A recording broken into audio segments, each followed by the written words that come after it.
Assalamualaikum warahmatullahi wabarakatuh. Bertemu kita sekali lagi dalam program Bedah Buku Anjuran Baitul Hikmah Smart. Pembedah buku kita pada hari ini ialah Waki daripada kelas 4 Sains.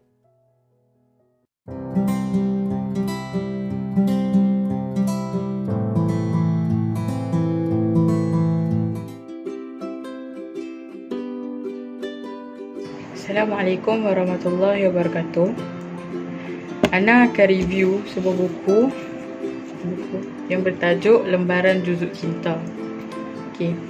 Buku ni ditulis oleh Furqan Fawaz dan Umi Anis.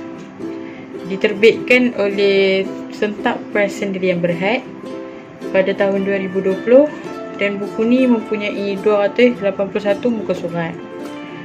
Kita baca sikit biodata penulis dia. Muhammad Furqan Fawaz adalah anak kepada pasangan Ustaz Saleh Sani Haji Harun dan Ustazah Nur Anisa Musa. Dilahirkan di Kuala Lumpur, merupakan anak ketiga dari 7 orang adik-beradik. Mendapat pendidikan awal di Tahfiz Darul Furqan dan Tahfiz Sulaimaniyah. Menamatkan hafazan ketika berumur 14 tahun sebelum menyambung pelajaran di peringkat diploma Qiraat di Kolej Ihsaniyah Pulau Pinang. Seterusnya, melanjutkan pelajaran di Universiti Al-Azhar dan berjaya mendapat ijazah dalam bidang Al-Quran wal Qiraat Syumrah pada tahun 2018. Biodata Umi Anis. Nama penuh Nur Anisah binti Musa, yang dikenali sebagai Umi Anis, dilahirkan di Kampung Kuala Jempol, Negeri Sembilan. Anak ketiga dari 6 orang adik-beradik, mendapat pendidikan awal di Sekolah Kebangsaan Jempol, kemudian melanjutkan pelajaran ke Sekolah Menengah Sains Tunku Jaafar Negeri Sembilan dan Sekolah Menengah Agama Datuk Haji Musa. Seterusnya melanjutkan pelajaran di Pusat Islam yang kini dikenali sebagai Darul Quran Jakim dan mendapat diploma Tahfiz Al-Quran wal Qiraat. Lembaran Juzuk Cinta, dia terinspirasi daripada kisah benar yang mengisahkan tentang perjalanan kehidupan Umar, seorang anak yatim piatu, untuk menjadi seorang Al-Hafiz. Kisah ni dia bermula ketika kedatangan seorang anak lelaki ke sebuah tahfiz, di mana ibu dia serta adik dia yang masih baby mati ditetak oleh ayah dia sendiri.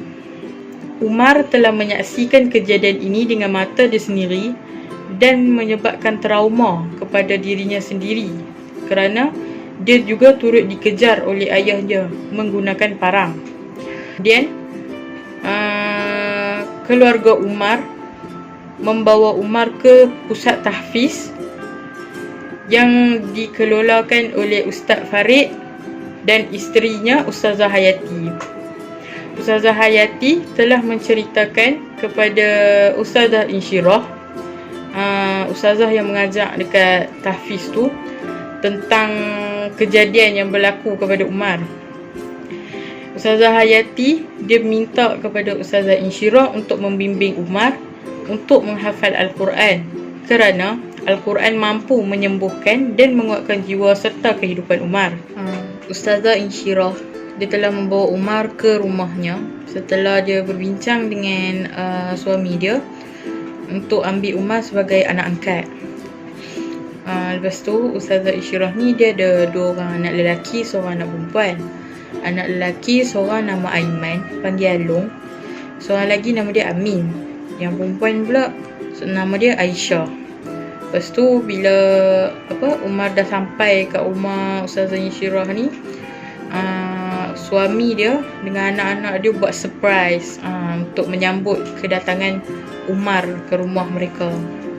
Lepas tu suami Insyirah ni dia selalulah bawa anak-anak dia dan Umar ke surau untuk mengerjakan solat berjemaah. Mereka sekeluarga berusaha untuk menceriakan, menghappykan Umar supaya Umar dia tak terlalu fikir dengan kejadian yang telah menimpanya. Satu hari Along dia datang jumpa Insyirah. Waktu tu Insyirah tu dia tengah lipat baju. Lepas tu tiba-tiba Alung lari mai kat dia. Lepas tu Alung cerita lah. Dia kata dekat tahfiz tu ada dalam 4 orang macam tu lah. 4 orang abang-abang tahfiz. Dia perah ugut Umar. Dia minta duit dekat Umar lah apa. Lepas tu Umar time tu dia cakap lah, dia nasihat abang-abang tu, kata tak boleh buat macam tu, berdosa. Lepas tu ada seorang abang-abang tu kata, boyo lah, mentang-mentang mak ayah mengajar dekat situ, buat belagak apa. Macam tu lah lebih kurang kan. Okay, lepas tu Umar ni dia dah nak nangis dah time tu kan. Lepas tu Alung ni apa lagi, marah lah mereka kan. Lepas tu lepas kena marah tu Alung minta dekat abang-abang tu supaya minta maaf balik dekat Umar. Lepas tu pun tak apalah, mereka pun dah minta maaf apa semua. Lepas tu Insyirah pun macam terkejut lah sebab tak sangka benda tu jadi dekat tahfiz kan. Okay, tu je lah. Okay, lepas tu ada satu hari ni suami Insyirah ni dia tengah cari Umar. Dia cari keliling rumah sebab dia nak ajak pergi solat Zuhur kat surau kan. Lepas tu dia tanya lah Insyirah tu Insyirah tengah masak. Lepas tu dia tanya, nampak ada Umar? Lepas tu Insyirah cakap lah, yang kata Umar tu tengah qailullah dengan Alung dengan Amin dalam bilik. Lepas tu suami dia kata tak ada pun dalam bilik. Insyirah pun macam pelik, awak tak ada kan. Lepas tu dia pun pergi lah naik dengan suami dia, nak pergi dekat bilik. Lepas tu dia pergi bilik tu tengok betul-betul kata tak ada. Lepas tu dia pun carilah dekat seluruh kawasan rumah tu. Dia pun cari seluruh rumah, tak ada juga. Lepas tu tak apalah, dah azan tu. Lepas tu suami Insyirah terus lah kejut Alung dengan Amin. Lepas tu nak bawa mereka pergi surau lah kan, nak solat berjemaah. Lepas tu sekali dengan solat ajat lah sebab nak berdoa agar jumpa dengan Umar tu. Lepas tu Insyirah pun buat benda yang sama. Lepas tu suami dia ni lepas dia solat Zuhur dengan solat ajat, dia terus pergi kat tahfiz. Kut-kut lah kan, kalau Umar dia pergi tahfiz seorang-seorang dia tak abang. Lepas tu tak apalah, lepas Insyirah dah semayang apa semua, dah berdoa apa, dia tengah resah masa tu sebab Umar tak ada. Dia pimai kan. Lepas tu dia start overthinking kan, sebab cari budak kecil hilang, siapa dia tak overthinking kan time tu.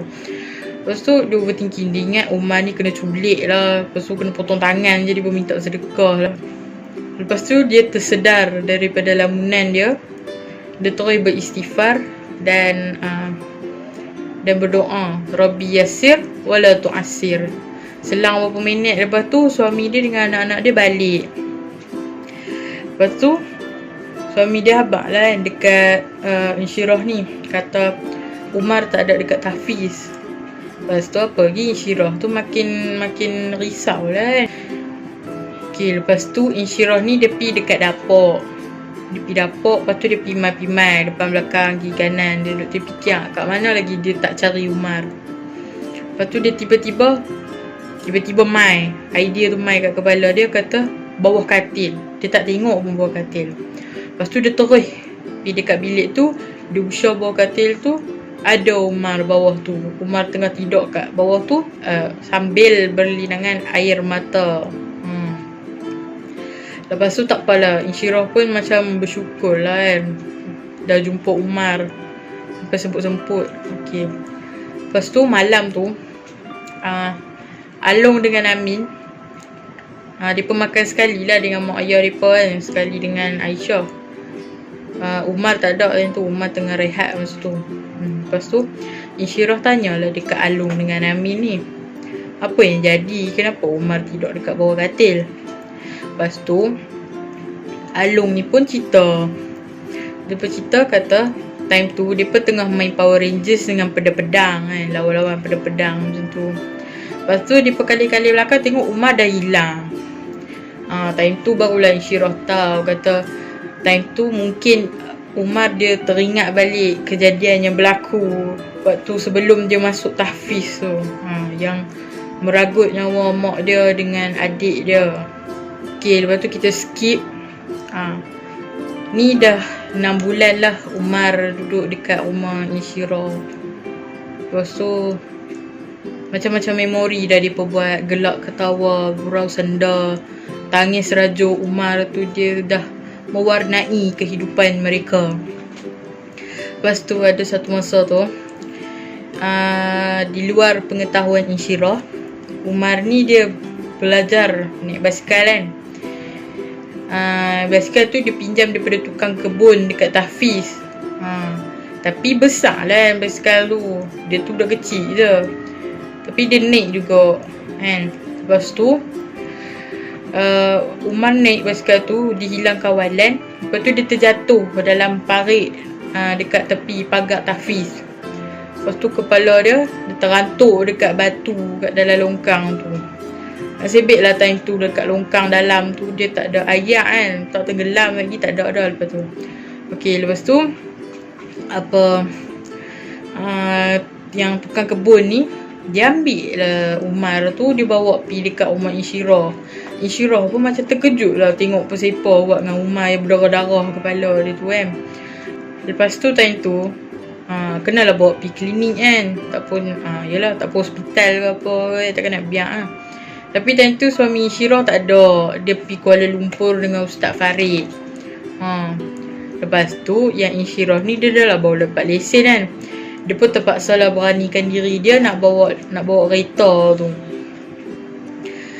Dia bawa lah kereta tu sekali dengan Umar ke klinik. Lepas tu dia tengok Umar tu, dia memang risau. Memang risau, betul-betul risau lah kan. Sebab darah yang keluar kat kepala Umar tu macam tak mau nak berhenti. Tuala hak balut luka tu pun dah merah, penuh darah dah. Kalau perah tu dapat sebaldi. Lepas tu muka Umar ni pucat lah sebab darah dah keluar banyak sangat. Lepas tu bila sampai kat klinik tu, doktor dia dahulukanlah Umar. Dia tengok Umar tu macam mana sebab teruk sangat keadaan dia. Lepas tu dah lebih 1 jam tu doktor dia bersihkan luka tu, dia rawat. Lepas tu dia jahit kepala Umar tu sebab luka dia agak dalam. Lepas tu satu perkara yang Insyirah perhatikan, dia nampak dekat Umar ni dia sangat kuat dengan tabah lah kan, waktu dia tanggung kesakitan tu. Sebab Umar ni dia tak nangis pun waktu doktor tu tengah jahit kepala dia. Dah lah dapat 7 jahitan tu. Banyak tu. Lepas tu mungkinlah bagi Umar ni, benda ni terlalu kecil berbanding dengan kejadian yang pernah berlaku dekat dalam hidup dia sebelum ni. Lepas tu Insyirah pun bila dia teringat balik, dia rasa macam sebab lah. Dia kesialan. Budak kecil ni, dia kecil je tapi ujian dia terlalu besar. Lepas tu tak apalah, lepas luka Umar ni dia dah sembuh, dah elok dah kan.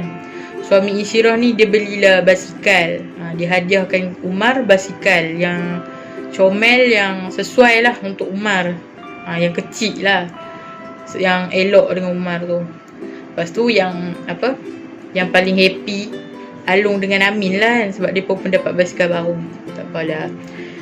Lepas tu Insyirah pun dia doa lah dekat Allah supaya kejadian ni tak berlaku lagi lah pada masa hadapan. Suatu ketika pintu kelas Insyirah ni diketuk oleh seseorang. Lepas tu seorang pelajar masuk ke dalam dan berkata yang Ustazah Hayati nak jumpa dia dekat pejabat. So tak apalah, kelas dia tu dia tinggal dengan seorang pengawas hafizah. Lepas tu dia pun pilih dekat pejabat. Lepas dia sampai kat pejabat tu, Ustazah Hayati berkata dia baru je dapat panggilan daripada ayah saudara Umar. Ada khabar buruk yang terjadi. Ada khabar buruk. Insyirah dia macam nak tahu lah kan apa benda. Tapi Ustazah Hayati ni diam je. Lepas tu selang beberapa minit lepas tu Ustazah Hayati berkata bahawa ayah Umar ni baru sahaja meninggal dunia. Dia meninggal ketika bersiap untuk dibawa oleh pihak penjara ke mahkamah. Kemungkinan besar kerana serangan jantung. Lepas tu pihak hospital pun akan melakukan bedah siasat lah ke atas jenazahnya. Insyirah ni dia terkejut lah lepas dengar apa yang jadi kan. Dia rasa macam Umar ni makin besar dia punya ujian dia untuk anak yang sekecil itu. Lepas tu Ustazah Hayati pun dia bersuara kata bapa saudara Umar ni dalam perjalanan nak ambil Umar. Dia minta dekat ustazah-ustazah, ustaz-ustaz tak bagi tahu dulu benda ni sebab dia pun nak bagi tahu sendiri dekat Umar. Kalau nak tahu lebih lagi kena belilah kan buku ni kan. Kena beli buku ni, baca sendiri. Nak tengok Umar ni dia berjaya tak jadi seorang Al-Hafiz. Okey. Sekian saja daripada pembedahan buku saya. Assalamualaikum warahmatullahi wabarakatuh.